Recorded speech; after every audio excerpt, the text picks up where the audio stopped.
O livro de Levítico. É o terceiro livro da Bíblia e a sua história acontece logo após a saída dos israelitas da escravidão, quando Deus trouxe o povo ao pé do Monte Sinai e convidou Israel a entrar em um relacionamento de aliança.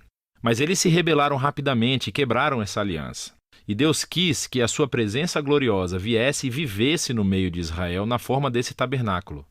Mas o pecado de Israel prejudicou o relacionamento.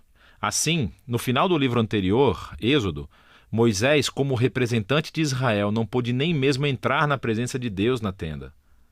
O livro de Levítico começa nos lembrando desse problema fundamental.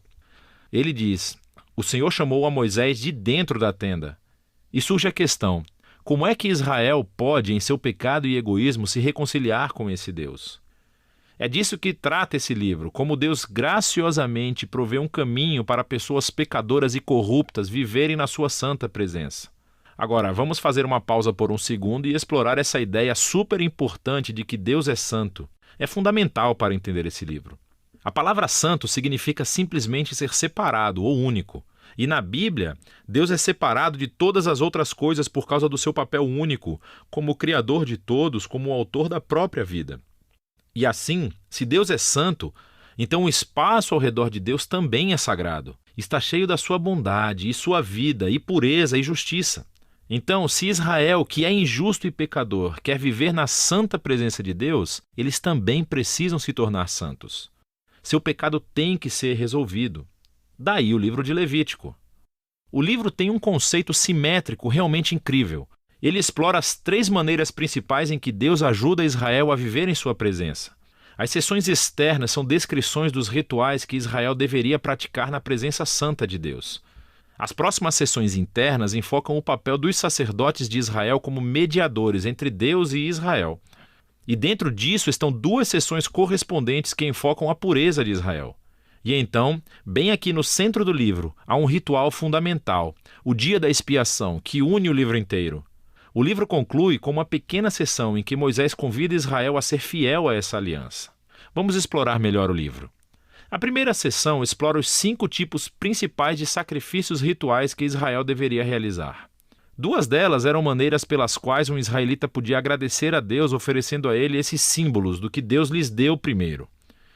Em 3 outros sacrifícios eram maneiras diferentes de pedir desculpas a Deus. Então, aqui um israelita oferecia o sangue de um animal enquanto confessava que o seu pecado criou mais mal e morte no mundo bom de Deus. Mas em vez de destruir esse povo, Deus, é claro, quer perdoá-lo. E assim esse animal simbolicamente morre em seu lugar e o expia, o que significa cobrir o pecado deles. E assim, através desses rituais, os israelitas estavam constantemente sendo lembrados da graça de Deus, mas também da sua justiça e da severidade do seu mal e as suas consequências. O segundo conjunto de rituais estabelece as 7 festas anuais de Israel. E cada uma delas contava uma parte diferente da história sobre como Deus os resgatou da escravidão no Egito e os levou através do deserto a caminho da Terra Prometida.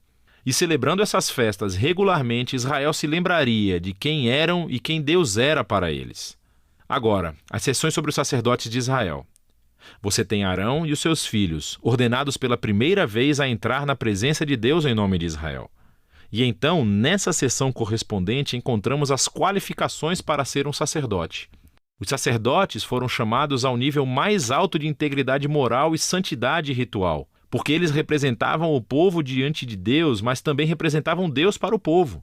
Descobrimos por que a santidade dos sacerdotes é tão importante aqui nessa primeira sessão, logo após a ordenação da família de Arão.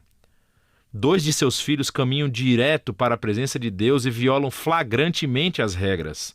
E assim eles são consumidos pela santidade de Deus.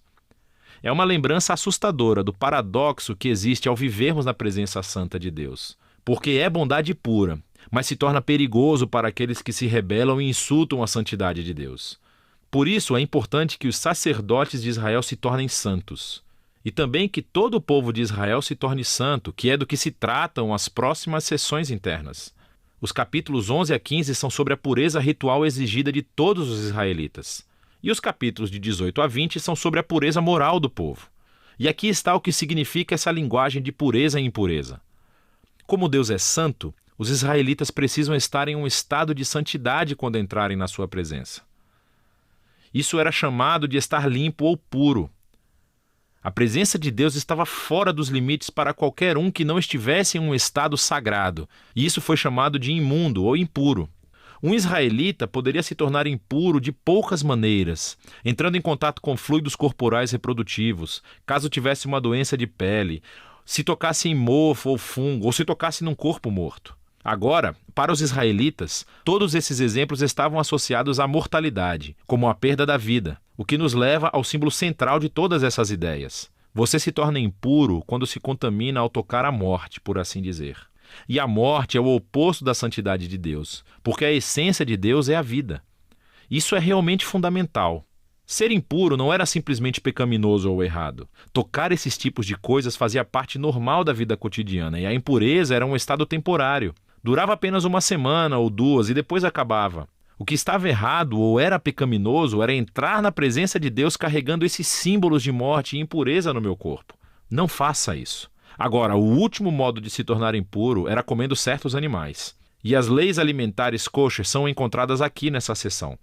Agora, tem havido muitas teorias sobre por que certos animais eram considerados impuros e fora dos limites, seja para promover a higiene ou para evitar tabus culturais. O texto não é explícito, mas o ponto básico de todos esses capítulos é muito claro.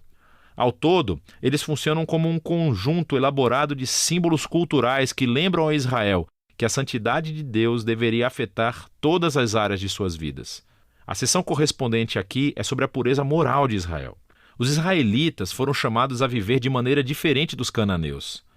Eles deveriam cuidar dos pobres em vez de ignorá-los. Eles deveriam ter um alto nível de integridade sexual. Eles deveriam promover a justiça em toda a terra. Aqui no meio do livro encontramos uma longa descrição de uma das festas anuais de Israel, o Dia da Expiação. As probabilidades são de que nem todo o pecado e rebelião dos israelitas seriam cobertos através dos sacrifícios individuais. E assim, uma vez por ano, o sumo sacerdote tomaria 2 bodes.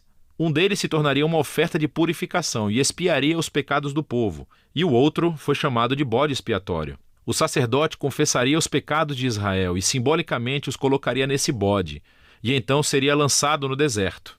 Novamente, essa é uma imagem muito poderosa do desejo de Deus de remover o pecado e as suas consequências do meio do seu povo, para que Deus possa viver com eles em paz. O livro conclui com Moisés chamando Israel para ser fiel a todos os termos da aliança. E ele descreve as bênçãos de paz e abundância que resultarão se Israel obedecer a todas essas leis. Ele também os adverte que, se forem infiéis e desonrarem a santidade de Deus, isso resultará em desastre e, por fim, o exílio da terra prometida. Agora, se quiser ver como o Levítico se encaixa na grande história, é útil olhar para a primeira frase do próximo livro da Bíblia, Números. Começa com: "O Senhor falou a Moisés na tenda". Assim, podemos ver que Moisés agora é capaz de entrar na presença de Deus em nome de Israel. O livro de Levítico funcionou. Assim, apesar do fracasso de Israel, Deus providenciou um caminho para que o seu pecado fosse coberto, para que Deus pudesse viver em paz com as pessoas pecadoras. E é disso que o livro de Levítico se trata.